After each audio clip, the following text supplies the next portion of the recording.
Elizabeth, could you tell us a bit about your work in the OSI? Sure. I work at the Human Rights and Governance Grants program of OSI. So we basically have two portfolios. The first is a human rights portfolio, where we look for monitoring organizations that monitor the human rights situation in mostly countries in the Eastern Europe and the former Soviet Union.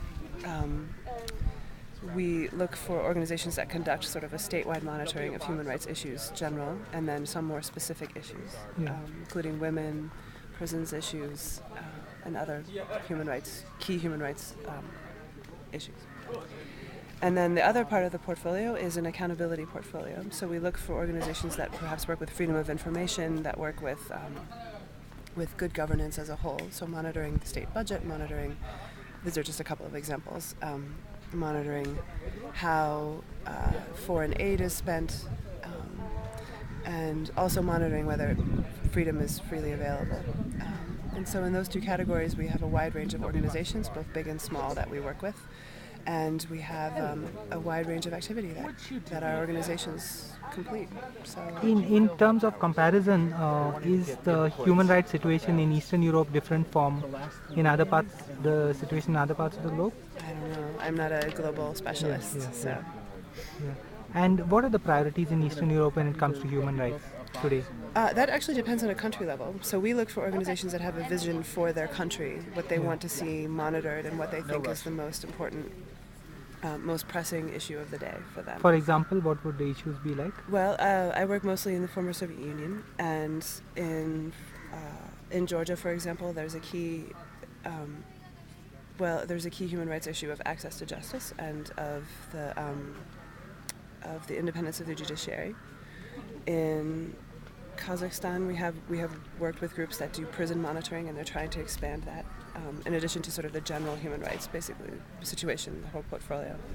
In Russia, we have a lot of groups that work with the European Court of Human Rights, trying to bring cases of disappearances and executions in the Northern Caucasus to the European Court, as well as to take cases about privatization of property and access to benefits to the domestic courts. So a lot of our organizations try to do strategic litigation that brings about a key change in the legislation of their own country, or gets a response at the international mechanism that they are applying to.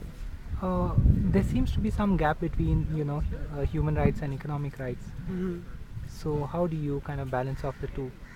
In general, we cover civil and political liberties. We don't do a whole lot of work with economic and social rights. There seems to be a kind of fault line between the East and West in that sense, no way. Maybe. I think out of the history of the way that the Universal Declaration was developed, and of the way that, of the priorities of former communist governments, for example, I think that the understanding of economic and social rights as a right is different in both parts of the world. But I think that those ideas are converging in a way. And was this your first trip to India? How do you kind of... It was my first trip to India. How do you see it? Really enjoyed it. It's been really wonderful. As you can see, I've purchased a wardrobe, and it's a really good place to have this kind of camp. I think it's very friendly. And you think info activism has some kind of role in the broader picture of human rights?